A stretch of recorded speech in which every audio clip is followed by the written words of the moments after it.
En attendant le retour du pont Colbert à Dieppe prévu pour 2025, 4 artistes locaux ont eu l'idée de rassembler dans un livre leur vision artistique de cet emblématique pont tournant. Ils sont une quarantaine à avoir contribué à l'ouvrage Le Pont Colbert, regard croisé d'artistes sur un patrimoine dieppois. Avec nous, Nicolas Thérin, bonjour. Vous êtes illustrateur dieppois et initiateur de ce projet. Comment il est né ce projet de livre justement ?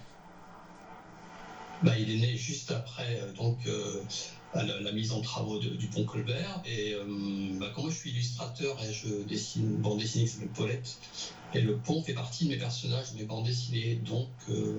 Et en fait j'ai pas mal de collègues, amis qui sont peintres, photographes, et qui représentent souvent le pont Colbert. Je me suis dit ça serait marrant de faire un bouquin où on regroupe toutes nos œuvres pour faire un album, une pièce souvenir en fait. Ce pont Colbert, d'ailleurs, qu'est-ce qu'il représente pour les Dieppois ? Le pont Colbert, il fait partie de l'ADN de Dieppe, en fait. C'est le lien de passage entre le Pollet, c'est-à-dire le quartier populaire de Dieppe, et puis le centre-ville, un peu plus moderne, avec le port de Plaisance. Donc c'est vraiment un lien, quoi. Et la particularité de cet ouvrage d'art, c'est qu'il s'agit d'un pont entièrement conçu en fer et qu'il est tournant. Voilà, c'est ça, je crois que c'est un des derniers ponts de ce type unique au monde, qui marche même avec la force de la marée. En fait, c'est vraiment un pont, un système hydraulique. Et il fait 70 mètres de long, c'est vraiment il tourne très très vite. Les gens, quand ils veulent tourner, sont impressionnés de voir un si gros pont tourner aussi vite. On peut rappeler que ce pont, d'ailleurs, il a un temps été menacé de disparition. Un collectif s'était créé pour le sauvegarder. Oui, c'est ça. C'est Sébastien Beau, le président fondateur du comité de sauvegarde du pont Colbert, en 2009, qui a eu l'idée de créer un collectif pour sauver ce pont, parce que normalement, il devait être remplacé, il devait être détruit et remplacé.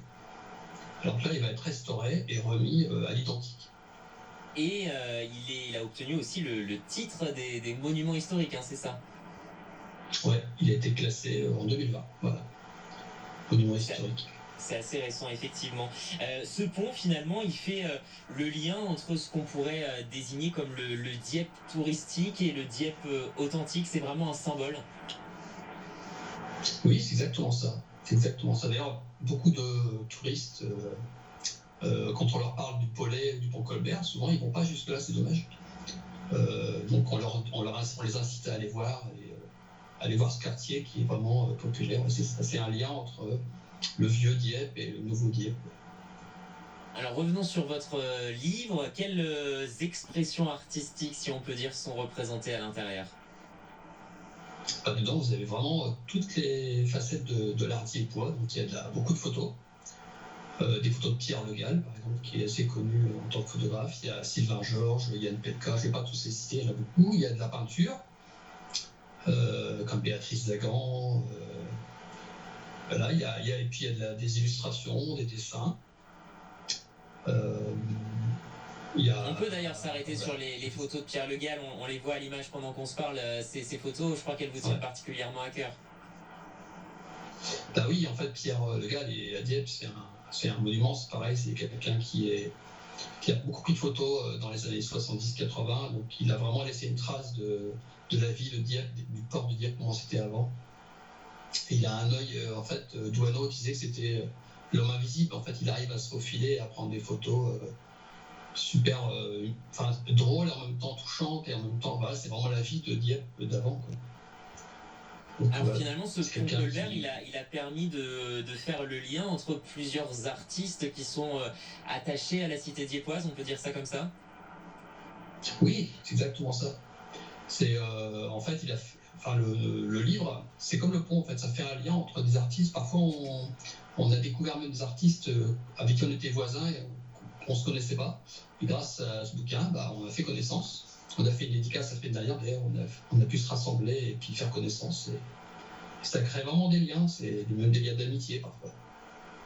Où est-ce qu'on peut se le procurer, ce livre ?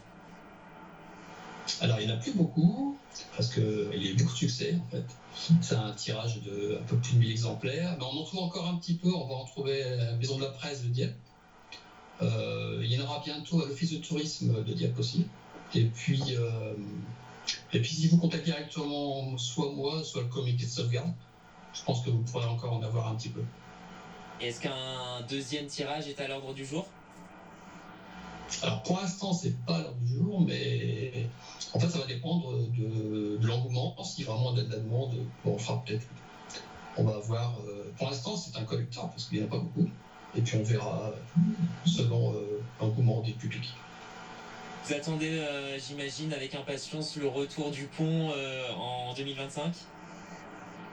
Bah oui, surtout les riverains qui doivent faire le tour forcément. Mais sinon, oui, on a hâte de voir ce que ça va donner, comment il va être réparé, rénové. Et on a hâte de voir ça. Voilà, ça va être chouette. Merci beaucoup Nicolas Sterrin d'avoir été avec nous. Je rappelle le titre de votre ouvrage, Le Merci Pont à vous. Colbert, regard croisé d'artistes sur un patrimoine diepois. Merci d'avoir été avec nous pour nous en parler. Tout de suite.